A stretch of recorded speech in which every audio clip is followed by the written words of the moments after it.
In this episode of UAP, we're going over the research backing up the last episode, where a time-traveling UFO was identified twice in the same area with a gap of 50 years between the sightings. We're going to put a link to the original video in this video and also in the description. But this video is all new material, backing up with current research what the UAP time travel question is and what the answer is. I hope you like the video. Okay, this is UAP. This is video 2 in a series on the time-traveling UFO that was sighted in a small town in Ohio with a period of 50 years between sightings. So in other words, it was sighted back in the mid-70s and then just recently in essentially the same location, the same uniquely shaped UFO. And I will put a banner in the top here for you to take a look at that original video, and I have the thumbnail below right here. This is the thumbnail. That is the shape of the UFO that was seen in a 50-year interval. And let me just show you some interesting research I came up with here. This is a map of Ohio, and on the left is let me just see if I can magnify this. Illinois, Indiana, Ohio, isostatic gravity anomaly map. Okay, so this is of gravity anomalies measured by the USGS in Ohio and Indiana, but let me just show you. There is Warren, Ohio, right there under the pointer, over the pointer. And if you look, transferring over to this map, this anomaly right here, gravitational anomaly, is essentially exactly where that UAP was sighted over a 50-year period, twice with a 50-year interval. So we have some more evidence here of a gravitational anomaly there, right at the location of this sighting. Some people have said that these gravitational anomalies are indicative of UAP activity. Skinwalker Ranch has one. We can see a really big one here. This area here is somewhat near Dayton, Ohio, where Wright-Patterson Air Force Base is. But I think if you were looking for a concise, tight gravity anomaly to target, to come back to the same area, that's a pretty good bullseye. So, just wanted to share that with you. So we've got more circumstantial evidence. And again, just to explain this is the general shape of the UAP UFO we're talking about. It was cross-shaped rods with balls at the end. This is a very unique configuration for UAP. It was seen again in the 70s and then again in the 2000s, 50-year interval, within miles of the same location, highly indicative of time travel by this UFO. And I do have a link in the description, and I'll also put a link in a flag above to this video, the UAP time travel 1. This is UAP time travel 2. Okay, now I've come up with some research, and this is the scientific research that's going on about time travel. And this is Dr. Bruce Goldberg, and he is one of the first people I've ever remember hearing about time travel. Now, he has a bit of a sense of humor. He's a lot like David Jacobs, who did the abduction videos, and he would have a bit of humor in his presentations as well. But these guys, just because they are humorous, does not mean they are not serious and that they do not know what they're talking about. Now, he uses traveling into the astral plane, similar to remote viewing or dream state, where he has met a number of time traveling individuals from the future. And he states, and I'm going to read a short thesis, a short paragraph here I've written on him.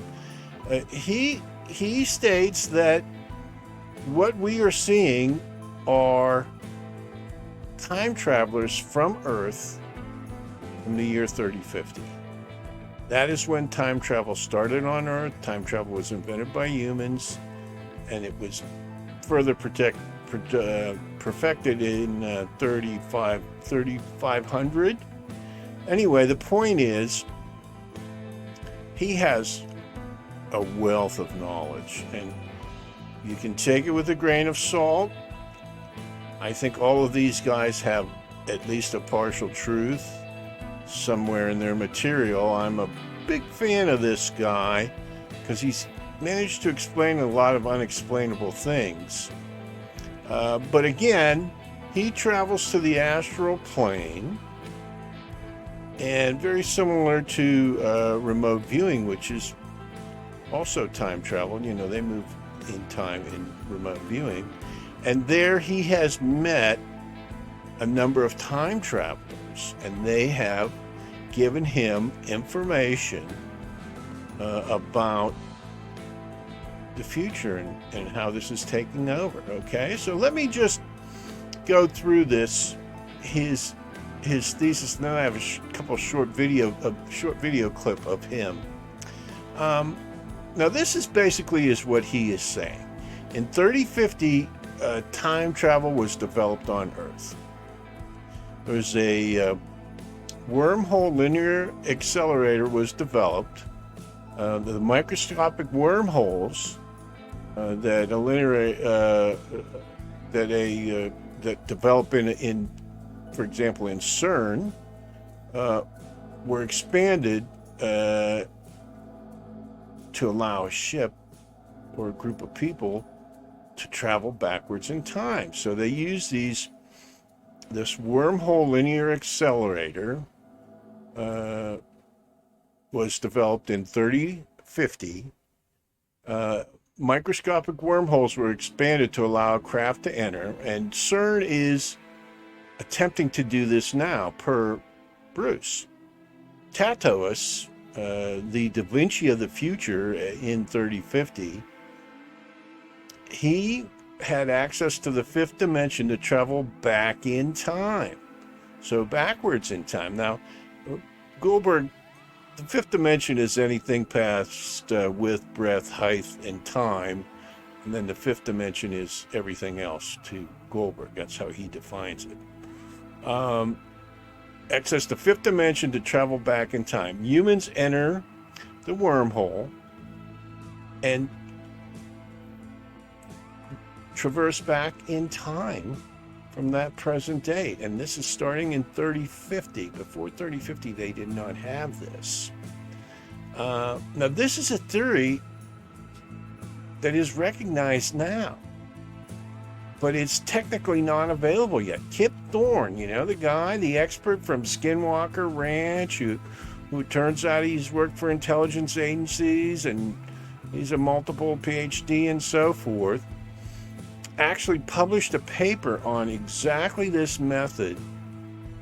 And by the way, Goldberg was talking about this in pre-2017. So way before Kip Thorne wrote this paper. And Kip Thorne wrote a paper on this method that said it was feasible, but it required antimatter materials that do not yet exist. And actually, this Tatos in the future used Kip Thorne's paper from the past as a reference in developing this technology. The first group of time travelers went to Egypt, and they all posed themselves as gods there. Thoth and all of these other characters were actually human time travelers from 3050. In 3500, time travel is by teleportation.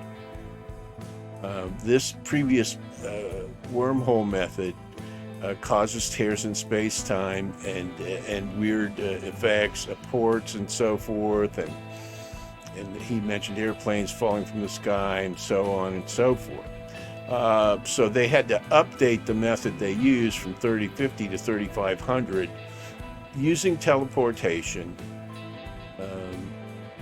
to a la, Star Trek, go back in time. By the way, he mentioned that 3500 is the greatest period of advancement on Earth. Here's some of the things Goldberg has to say, and Goldberg says that there's a lot of these wormhole accelerators around at that time, and later the teleportation, and these guys are going back and forth, and AI's going back and forth, and clones are going back and forth, and humans are going back and forth, and he states that time travelers give present Earth its technology, art, and other advances. Okay, he says UFO flaps precede human advances, a la Corso. Lieutenant Corso, the day after Roswell, talks about the UAP technology that he seeded corporations with, the IC chip, lasers, so forth. That's one example. Also, things like the wheel, fire, all of these things were introduced by time-traveling, not aliens, humans going back in time. Goldberg feels that time travel in the fifth dimension being those past our conventional dimensions, is a purely human development. Okay, in other words, the aliens didn't develop it.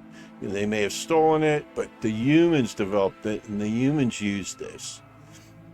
Kip Thorne's work is a reference used in the future, the paper he wrote on this, to develop time travel. And also, Goldberg is mentioned as being well known in the future as someone who was in the past saying the right things about time travel. So now he was on the Jeff Mara podcast, and I have a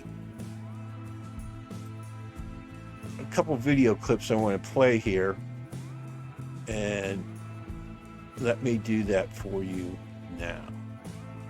Well, thank you. Today we're going to be discussing a rather unique approach to my work, and that is actual time travelers from our future. I call them Chrononauts. Now, this is not, I know they're featured in science fiction and the X-Files and TV and film and novels. That's all fine. But I deal with real time travelers, people from between 1,000 and 3,000 years in the future that have come back in time, not only now, but throughout history, which we will discuss, and have given us our technology and have also prevented us from being enslaved by the really nasty ETs that have come to this planet. Okay, this last example of this independently developed academic research that's going on in different locations, that's all verifying each other and verifying this UAP time travel theorem that can explain this 50-year pause between the sightings of this UFO. Let me get into this. This is Malcolm Blundell, and this, we're going to title this the thunderstorm generator. Now, this is Malcolm Blundell's new periodic chart based on a plasma. Plasmoid, according to him, is the smallest, basically the smallest thing in the it's a unit of energy, and plasmoids get together and form neutrons and protons. So it's a scale below neutrons and protons, probably below quarks and so forth. This is above my pay grade, but he believes this is an elemental feature of matter. Not only matter, but also time plays a critical role in his theory, as do torids. Now, if you know anything about UFO research, everybody always talks about torids, which is a donut-shaped electrical coil, or they say that the TR3B has a torid in it,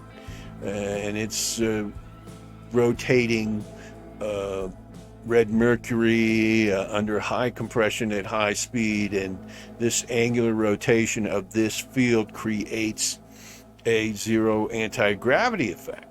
And that's basically what he's talking about here. But a lot of his thunderstorm generator, for example, is based on two torids, two donuts, one stacked upon the other, and one is rotating in one direction and the other is rotating in the other direction. And whether the two holes to these donuts meet in the middle, that is the event horizon, and that is where he transmutates matter, based again on this plasmoid theory. Now, this is his periodic chart. Now, this is the flat chart, and each one of these colored sectors here, they all stand for, one is for time and one is for charge and rotation. Also, part of this circular periodic chart is involving time, and it all coalesces here in the center, and I believe this is a plasmoid. But anyway, this is a one-dimensional flat view. This is a three-dimensional view of this periodic chart, and as you can see, it's got this spiral, and this is a torid or a donut, and the donut is the walls of the donut are rotating down, and this is like flowing down the drain, and that's the hole of the donut. And this is this is what he says is the correct periodic chart. And again, time is a function of this, and this is based on plasmoids. And this is just come really to the public in the last 12 months, okay? Maybe less than that with his thunderstorm generator. He's unifying the periodic, plasmoid, and time table. That's what this is. Let me try to read this so that it's way above my pay grade. But again, this is independent research that basically confirms and fits like a puzzle piece with these other two mentions. And these are all coalescing around the same nexus. They're all pointing to the same conclusion. And they all have little minor differences, but it's all pointing in, just let me say this, the time travel of future humans in craft and perhaps teleporting as well, without a craft, but certainly with crafts, this has got to be taken as, I would say, a large percentage of the UAP sightings that are made. And these are time travelers, humans from the future, clones or genetic stand-ins they've developed to do this time travel. Perhaps. I'm sure cloning is advanced at that point. This is AI from the future sending, again, clones or AI ships back in time. So this is all, this, let's say, a third of, I'm going to just use this model, a third of the UAPs are this. Are time-traveling humans from our future. Others would be, extraterrestrial or from other planets. And again, they could be time-traveling from other planets. And that may be why the Fermi paradox isn't showing them as being around now. Or maybe they're from far in the future and they're traveling back in time. All right? So it's a thought. But anyway, the point is, this is all pointing to time travel being a big part of what's going on our planet, and it explains not having to conquer the vast emptiness of intergalactic travel, not having to do faster than light, breaking Einstein's speed limits rules. This goes a long way. And if they're, and I'm rattling on here, but if they're humans from the future, the reason they're limiting the contact with us is they don't want to mess up the timeline here for the future. They're doing very measured steps coming back so that they don't mess things up in the future, if you get my meaning. Anyway, that would explain why they're not landing on the White House lawn, so on and so forth. Maybe at one time they will, when that's appropriate, but this goes a long way in explaining it. Let me just read this presentation. Malcolm, in my opinion, can best be explained as a modern-day Nikola Tesla. It's very much like Tesla. His body was infused with plasmoids, with these small electrical charges. And this was a risky effort with experimental technology. And this guy working on this with him came up with this way of injecting your body with these plasmoids, and they're supposed to have other effects, and he hasn't gone into what those effects are. I suspect longevity and intelligence and so forth. But we don't know. I don't know from what I've viewed, the research I've done. Anyway, after his body was infused with these plasmoids, he spent 7 years on an island in Tasmania thinking of this. Now, here's the thing. This guy was a child genius. He's like a savant. He's a very deep thinker, very much like Nikola Tesla. Okay? Malcolm has, in his estimation, come up with a unifying theory, not unlike the one that escaped Einstein's grasp. And it is based on this idea of these energy units as the basis of matter. Plasmoids are the smallest atomic structure. They're not really even atomic. These are essentially the essential electric energy unit. Okay? Look at it as a charge that's a size that neutrons and stuff are made of. Quarks are made of, I would guess. This is the most basic structure. This is the tiniest structure that's found in all matter and that creates all matter, according to Malcolm. In Malcolm's model, time is a critical part of the new periodic spiral or toroid table we went over above he has developed. Time is the mold that matter fills. This is what he repeatedly says. Time is the mold that matter fills. Does that mean we create our own present? I don't know, but certainly this shows you that he feels time is a critical part of this whole process. Torids are also a key to his theory, this donut shape. And again, this is bandied about in UFO propulsion all the time and anti-gravity work. This is a complex model beyond my explanation, okay? However, it does have a time travel component, which is critical to it. It also coincides with and this is the Thunderbolts Project, electric universe model, and he speaks of zero-point energy, Brooklyn currents, these types of things. But they aren't central to these plasmoids are central to his whole theory here. Malcolm, like Tesla, has many project plans based on his theories. I believe he has a chart with 71 different applications of this theory, products, machines, devices, so on and so forth. His present application of this plasmoid model, which is a proof of concept, is the thunderstorm generator. And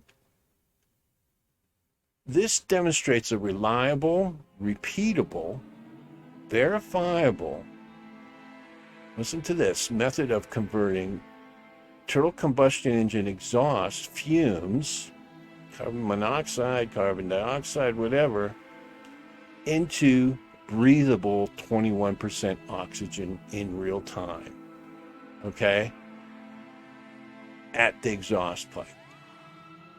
A transmutation of matter. He's changing this is alchemy, he's changing one element into another.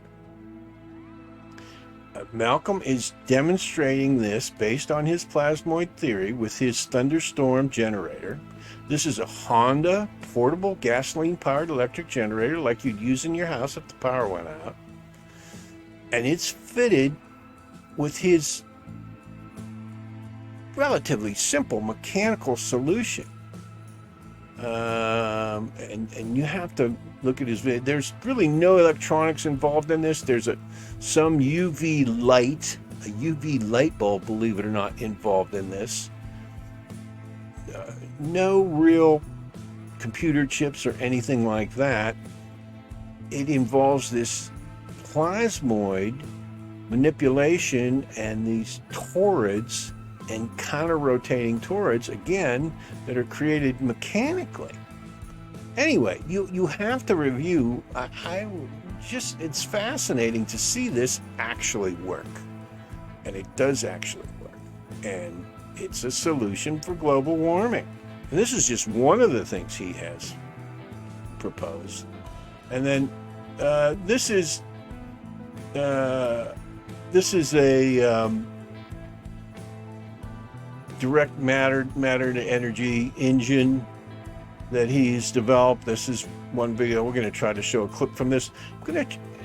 And this is also, this is the generator. I'm going to show a clip from this. There's a motor running. You have to look this up yourself and see this with your own eyes. But just to give you an idea of what's going on, this here is going to be an explanation of why a mushroom cloud is a mushroom cloud and how the torrid completely created by that explosion is actually producing an event horizon in the middle of that cloud, the mushroom top, and that is creating a zero gravity effect, which is pulling the dust up to the center of the cloud.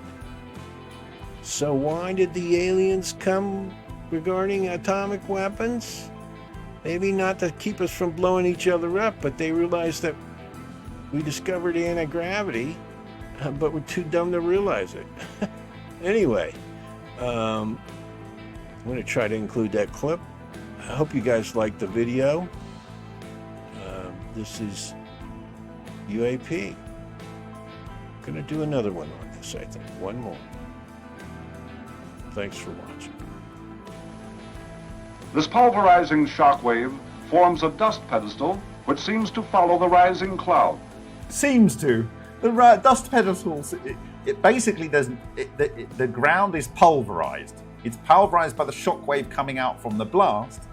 But as soon as the apple is formed and the charged particles start going around in a magnetohydrodynamic fashion, and because it is a full torus effectively, it will produce a toroidal moment. It'll then be sucking in all the available, in my view, relic neutrinos that would otherwise cause a gravity effect. And this is the azimuth through which they are minimally able to pass. And therefore, anything down here can only really go up because it's still pulling the material. Like this is like a monopole. Everything's going into this point here. Okay. Developing into the characteristic mushroom shape of a low altitude. Of course, this is more like a column than a spread out thing, although you can see a little bit here. It's a column because this is a full tor, you know, with many subtors in there making the current structures. This pulverizing shockwave forms a dust pedestal which seems to follow the rising cloud. You see how it works within here and so forth? Developing into the characteristic mushroom shape of a low altitude burst. Okay, we have another one over here.